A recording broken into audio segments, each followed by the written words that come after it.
Lately, there's been a lot of stuff weighing on my mind between work, school, a social life, and I'm sure I'm not alone.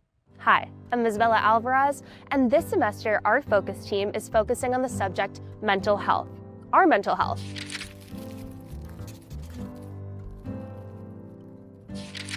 What's been weighing on your mind?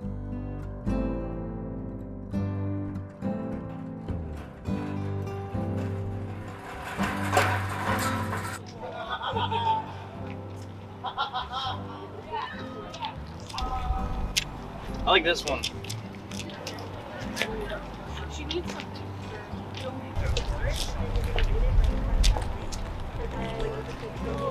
This one says running out of time, and I would say pretty relatable, honestly. The future of this country is making me worried. Agree on that. Am I a burden to my loved ones? Kind of relate, but yeah, that's all I really gotta say. You're not alone feeling that way. I am burdening myself with the weight of things I can't control. I feel like everyone expects so much of me. Yeah. In Focus, we're taking a look at mindful eating to slow our brain, how you eat, what you eat, and when you eat, yoga to calm anxiety, it is a phenomenal tool in the self-care toolbox, physical activity, extreme or not so. But when I go to the gym and I actually do the work, I'm lifting, I feel human again. And later, can you give up your cell phone for 7 hours? By the end, I felt I was going pretty crazy, honestly. But first, a sit down with Montclair's Dean of Students.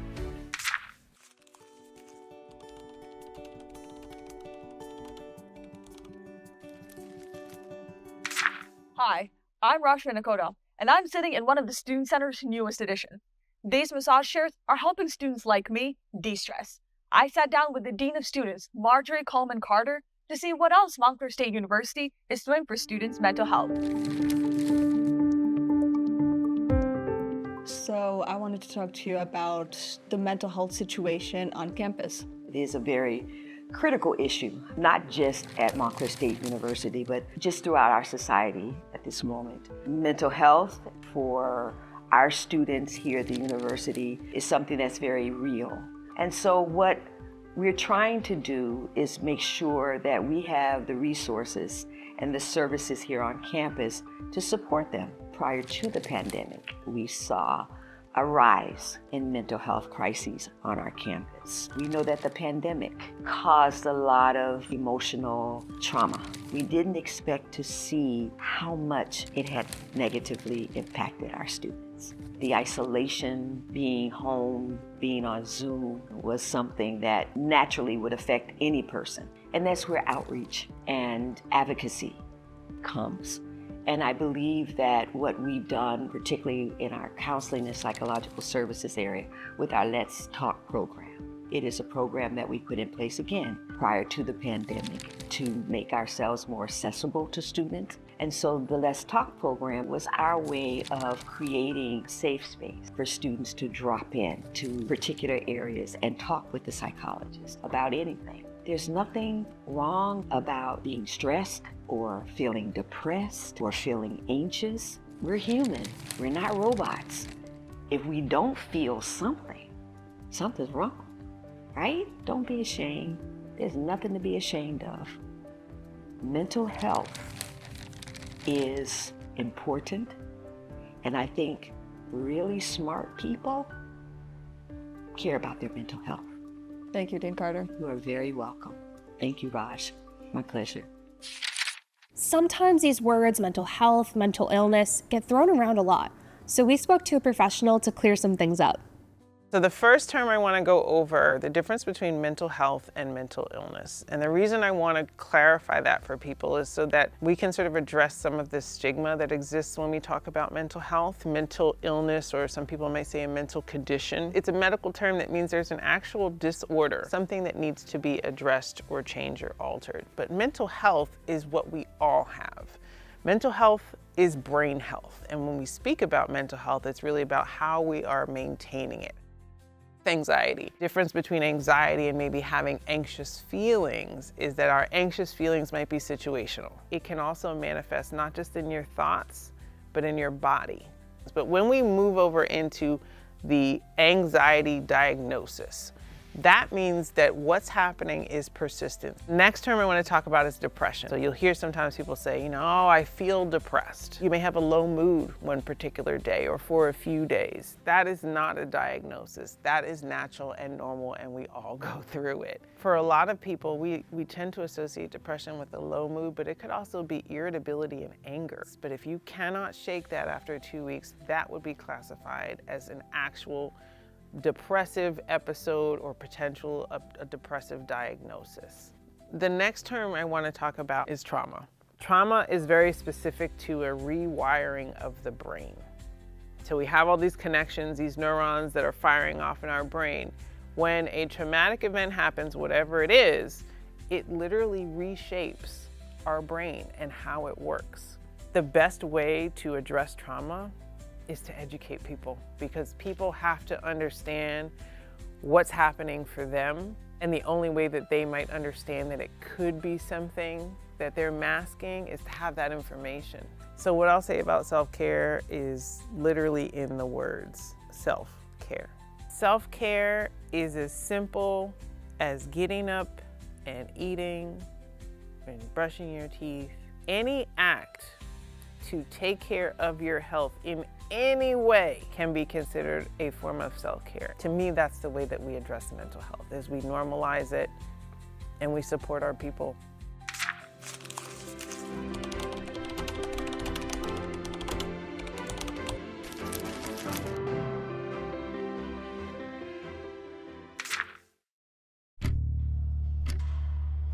So I was on a phone call with my coach a while ago, and I was telling him that I had like a terrible meltdown, and it was like a life crisis moment. And I was like, I'm not good enough. I'm not gonna be anything. I'm seeing, the competition around me, and it's like, these girls look insane.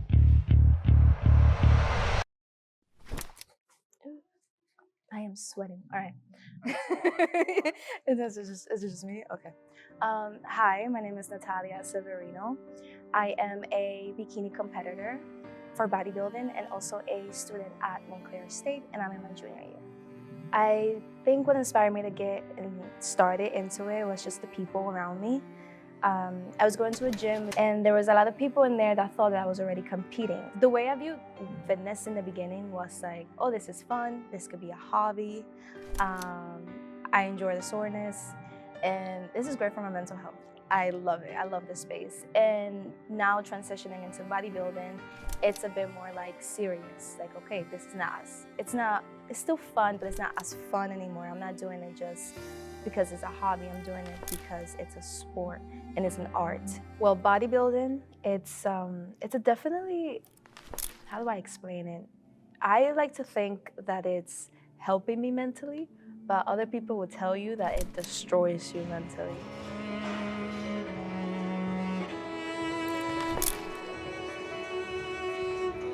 But when I go to the gym and I actually do the work, I'm lifting, I feel human again. I'm like, whoa, I feel the adrenaline, the dopamine, I feel the rush, and it feels great. Your circumstances shouldn't determine who you are at all, or what you want to do, or what you want to become. It's not as pretty as it looks. You learn every day. You wake up and you're learning something new about yourself. But at the end of the day, I think that, you should always do what you love.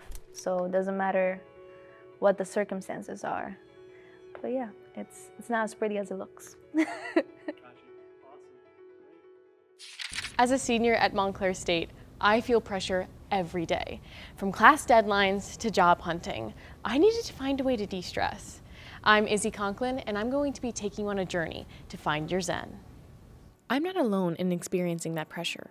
According to a study done by Cigna, 91% of young adults report experiencing stress, and nearly a quarter say it's unmanageable. My name is Elizabeth Ferreira. I am the founder and owner of Soul Spirit. At Soul Spirit Yoga, Elizabeth created a class designed specifically to help with anxiety. This class was developed because I really knew everyone was suffering. One of the key techniques taught in the class is EFT, or Emotional Freedom Technique, also known as tapping. But what happens is when we're tapping on these points, it engages the parasympathetic nervous system, so we have this neutralizing effect. Donna Ciccone is a licensed clinical social worker and certified EFT practitioner. It is a phenomenal tool in the self-care toolbox. And we're just going to start by tapping the collarbones.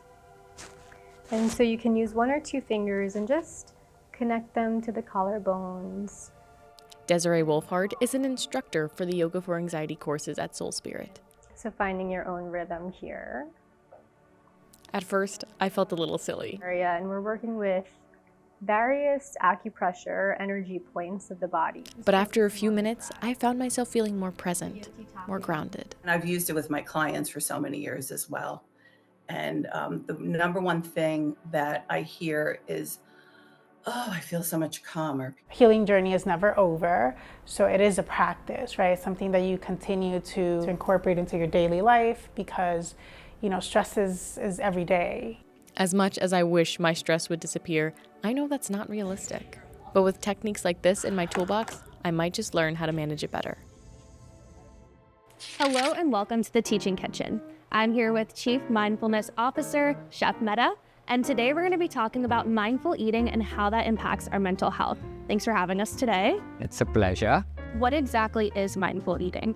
I think mindful eating is just a thought and a lifestyle of how you eat, what you eat, and when you eat. So it's just not telling you to take it out of your system, but trying to tell you just about sitting down, enjoying, because your brain will give you that senses that it is a break by sitting down and not standing and just chewing a little more efficiently, using cutlery and crockery, which is the right silverware, and not using throwaway. I think that is the main essence of what mindfulness is.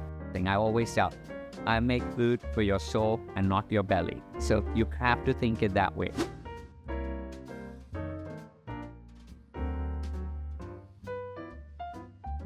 I wanted to know if you had a creative twist that we can put on these leftovers. Firstly, I love it that you don't waste food. So thank you so much for being such a good food champion.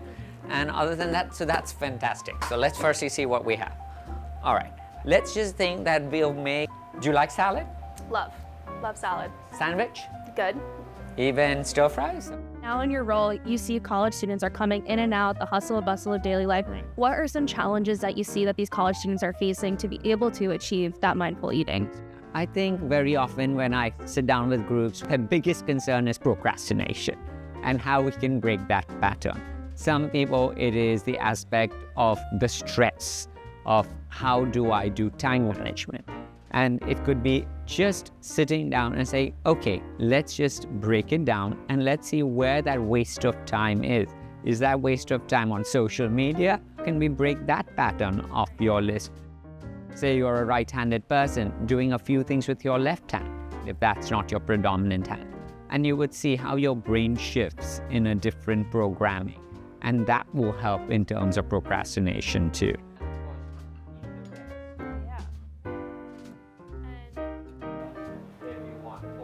Some red bell pepper or some carrots. Wow, that's so good. It tastes so fresh, and I'm like, it's crazy that it tastes like that because it's leftovers, and then we're also talking about something that's already been in your cupboard, but it's so good. Like I'm like, it's blowing my mind right now.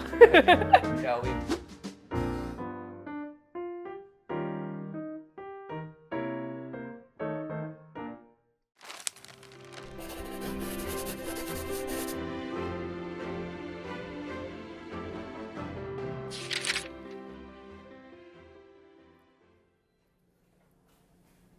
We talked a lot about how to take care of ourselves, but what about how we see ourselves? When we look in the mirror, we don't just see what we look like, we see our vulnerabilities. When I look into the mirror, I don't look at myself negatively anymore. When I look into the mirror, recently the emotions I've been feeling about my body are pretty happy. Since 2008, the Office of Health Promotion's Mirror Project encourages students to reflect on their self-image by turning mirrors into art. I think it's really important for students to get involved and just kind of talk about what they feel, what's important about their body, talking about body appreciation, and just caring about all the things that like your body does for you every day. So I've learned to look in the mirror and appreciate my body for what it is. This was like a hard journey to go through because growing up, I've always seen these like different standards that us as women are meant to comply to. I do once in a while compare myself to other people. I'll be like, oh, I wish I had her body, or I wish I could like be in the process she's in. But then I just like remind myself again that everyone's process is different. Just because my body doesn't look like that doesn't mean like I'm ugly or that it's wrong. Just by students getting involved and making mirrors, looking at the other positive mirrors, it's like so important, just especially with our generation. It's very important to talk about body positivity with social media. Embracing body positivity means finding healthy ways to accept yourself. I try to just give myself affirmations and remind myself that like, you know, everyone's body's different and that it's okay if sometimes I look bloated or sometimes I have like stretch marks and stuff like that. I love whenever I have those negative thoughts or I feel upset on days. I think journaling and writing down my emotions, writing down how I feel, I think it really helps me like explain my thoughts, and it really helps me like break down exactly how I feel, and in the end it makes me feel a lot better about myself. We want to be positive and just spread the message that like every body is beautiful, everybody, no matter your size, no matter your shape, everybody is beautiful.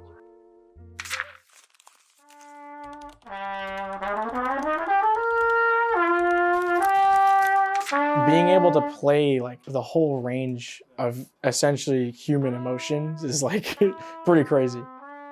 I almost quit in 7th grade. Middle school was like a tough time in my life. I felt very discouraged and I just felt behind, and so this gave me something to believe in, you know.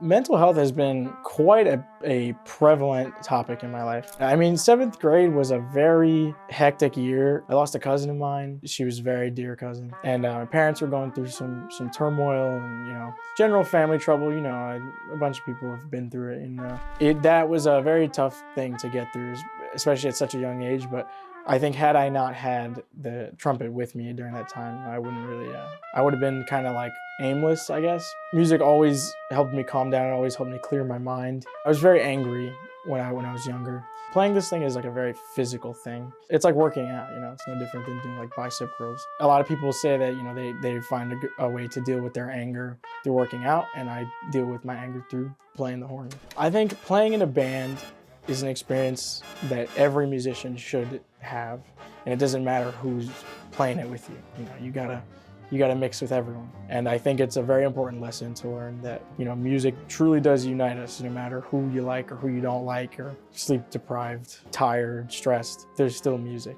you know. I would say now I'm definitely in a very good place after so long of just playing music. The bottom line is that music has just always given me like a discipline and something to strive for, you know, no matter what I was going through. And I think to have something like that where like you can really just kind of put everything aside to just focus on one thing is very important, because it lets your brain kind of take a rest, you know. And you know, eventually you face these things, but you face them with a clear head because you've given yourself time to process stuff.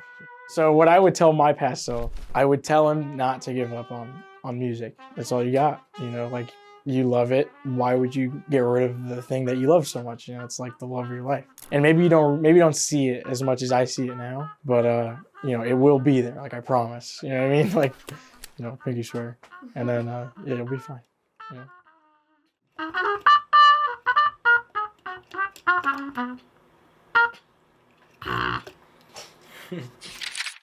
You create something and it might bring out something that you weren't exactly like sure was there. I feel like our brain doesn't let us speak what we feel all the time. And I feel like with doing art, it can really express that. In art therapy, it's about giving people a voice without needing them to say anything. Sometimes the best way to process emotions isn't through words, it's through creative expression. Art therapy allows students to use creativity to better understand their feelings. I'm Ava Scott, and I wanted to give it a try.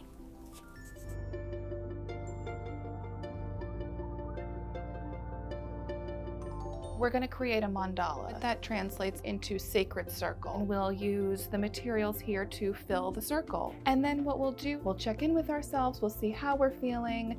How does this whole process of going through the art and allowing yourself to just reflect on your emotions, how does it affect somebody's personal well-being? It is proven to help people feel better when we're being creative or when we're expressing ourselves. And so I think because it's such a personal, reflective process, it can be really beneficial.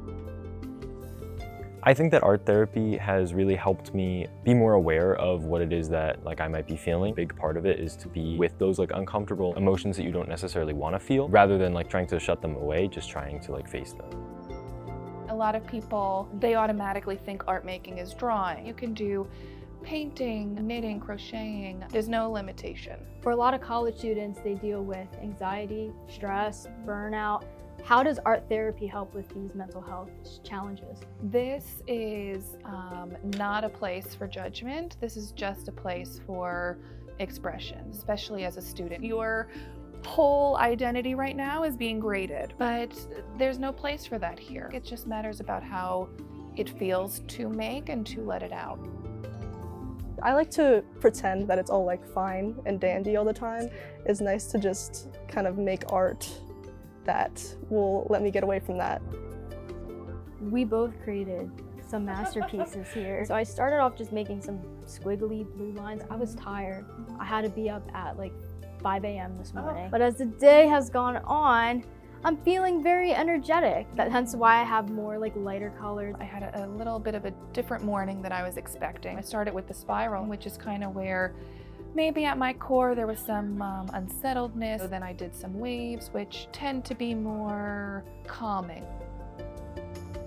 Even if students don't have access to an art therapist, how can they incorporate creativity into their daily routine? Unfortunately, sometimes art therapy does feel inaccessible. Even if you have access to a pencil and a piece of paper, you can make art. It's just being creative with what you have.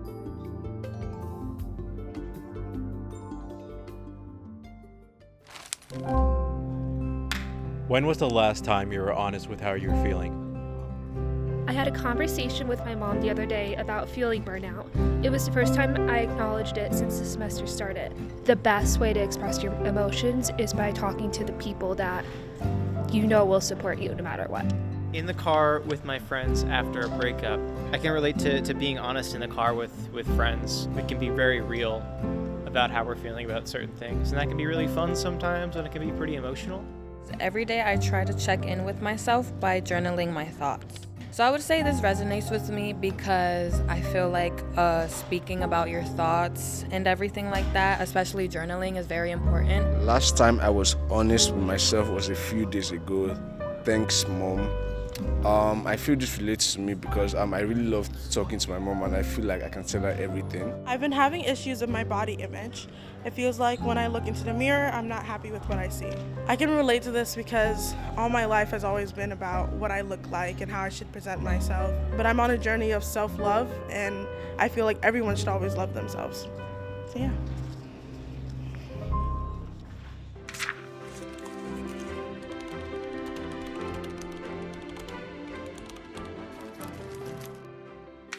Mental health can be isolating, but there are many people pushing for outreach through community on and off campus. Peter Giuliana found a local store owner who has made this her mission.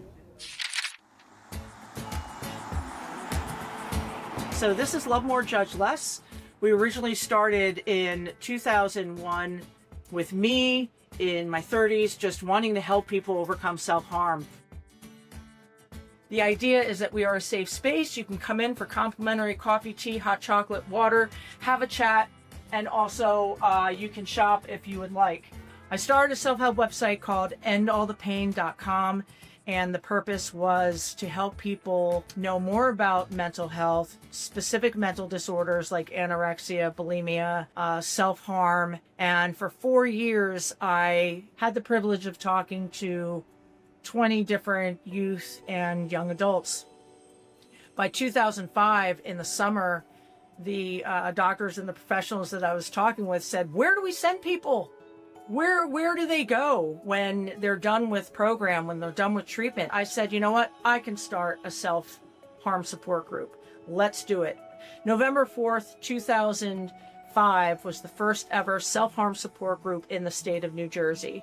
I didn't have help when I started at the age of 8 back in 1976. And I always felt alone. And is there anyone else out there like me? Is there anyone else doing this? When I established the nonprofit, the whole idea was we need people, we need each other. And we're not meant in this journey to do it alone. There has to be someone that you can talk to, and you can come here, you can text, you can call. It is amazing to know how people come in through this door. Whether they're happy, they leave happier. They're sad, they don't leave sad anymore, at least in the moment. And to know that we can be here to kind of put our arms around them, maybe not literally, but they feel that warmth and that love when they come in here.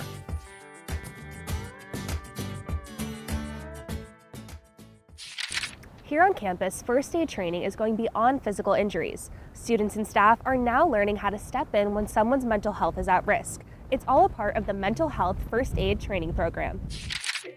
The training works toward creating a more understanding community while breaking down barriers surrounding mental health. Your role as mental health first aiders is to help spread that awareness, destigmatize the situation and what help is out there and what those next steps look like. We try to set up the participants for success in terms of, how to start that hard conversation. Interacting with your hobbies, like having things that you do just for fun or to progress. Portions of the training where we do discuss the realities of, how to handle some really heavy topics. Topics include the stigmas surrounding mental health. I think that a lot of the stereotypes and stigma can kind of come from people being very uncomfortable and not knowing how to handle potential crisis situations. The training's ultimate goal is to build a supportive environment for those needing help. Like me as a single mother, I got a list where people wasn't doing half of that for me. It was like you had that baby, you on your own.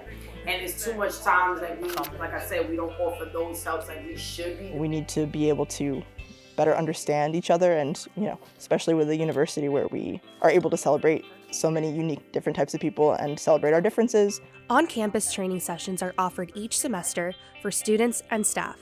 Visit the Counseling and Psychological Services website or scan the QR code for more details. Our world is framed within a screen.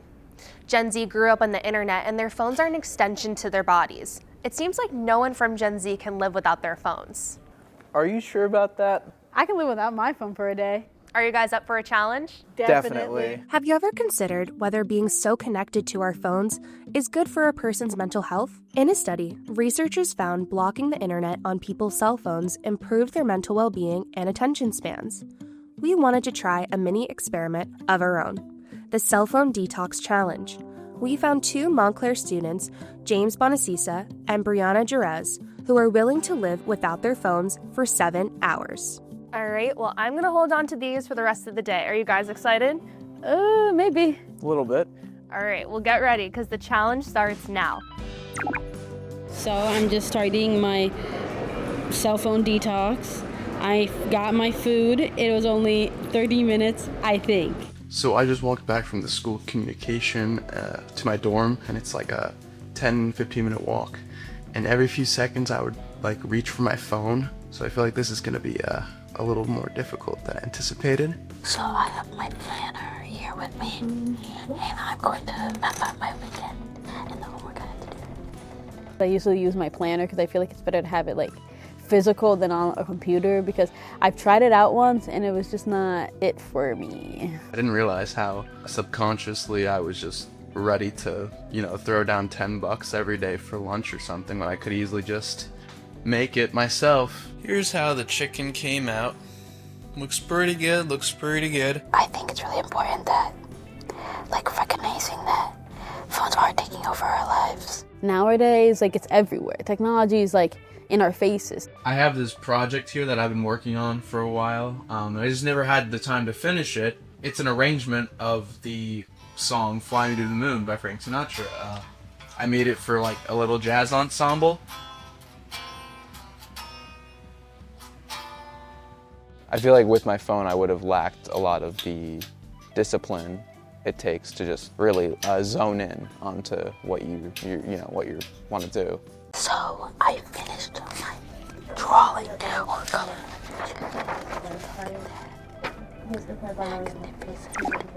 I feel phones do help us and distract us mentally. I just think that TikTok and YouTube are just like a really easy way to like forget about what's going on in your life. So say I'm sad. A lot of people use it so they can distract their sadness and be like, oh, that's not happening. Have you done that personally? Yes, I have. Hey, so now I'm yapping with my friends. Say hey. Hi. Felt like I was more interactive with what was around me, and everyone was just like glued to their phone like this. Hey, I'm in SCM with all my friends. Felt a little isolated because, I would try to like talk to people and they would be like half interested in the conversation because they're on their phone. So right now I'm waiting in line for food, and it's kind of difficult because I don't have my phone. I just need my phone. I'm gonna be real here. I thought at first, hey, I can do this, but getting so close to like getting my phone back, yeah, I've been sinking to new lows. Yes. Yeah, and that's reading. Well, guys, you made it through the day, so here are your phones. Thank you. How did it go?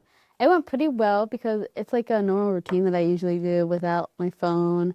And like I usually listen to music with my CDs. So I'm like, okay, it's just like my phone, but really not. I thought I did pretty well. I started with just doing homework and then like my hobbies, which I really like to do. And I thought I had a lot of time for it without my phone. So yeah, but by the end, I felt I was going pretty crazy, honestly, during the last hour. Well, you guys definitely inspired me to try this at home. I do feel like I might go a little crazy at the end, but I definitely want to give it a shot. And people at home should try this as well. Maybe you'll be able to have some more free time to do the hobbies that you love.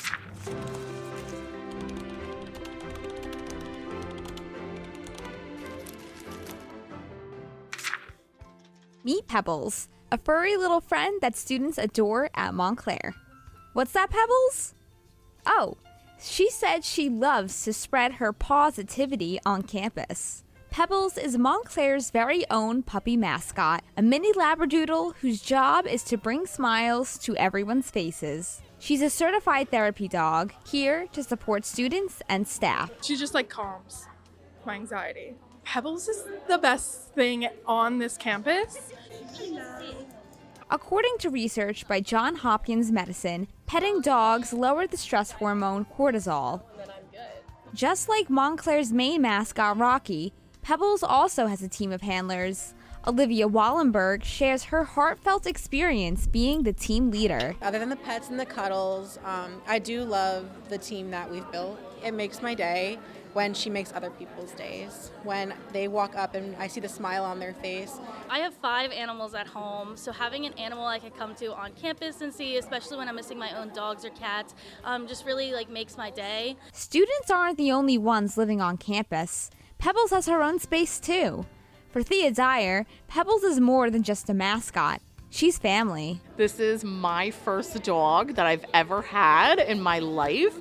So when we got her, I cried like a little baby. To celebrate Pebbles Gotcha Day, the campus community came together to walk in a puppy parade. Being able to see her bring joy to other students and being able to be a part of that journey, it's just been incredible. That's my favorite part.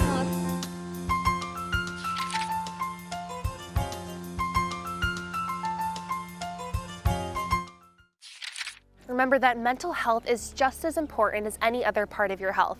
And if you or someone you know is struggling, remember you're not alone. There's further information and professional help now up on the screen.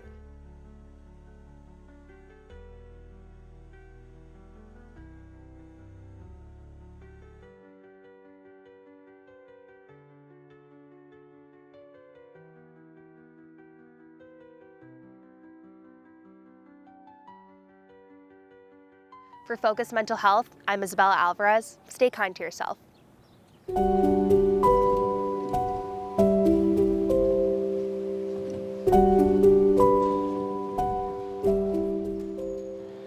Friends who listen.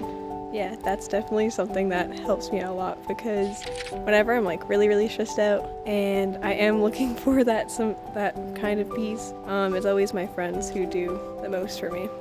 keeping my space organized. I have to agree. I had a friend who told me a messy room equals a messy mind. Family, not just the people you're related to, just the people that you can go to when you're happy, when you're sad. We all need people in the end, and I think that's really important. My cat. I do have a cat at home and I really love her, so this is actually a really good one for something that brings me peace of mind. Knowing all my responsibilities are complete for the day. I like this one because sometimes I feel like I can't relax properly until I don't have any of that pressure on top of me. Friends who listen. This is very important because communication is key and it helps you bring, as the question says, peace to mind.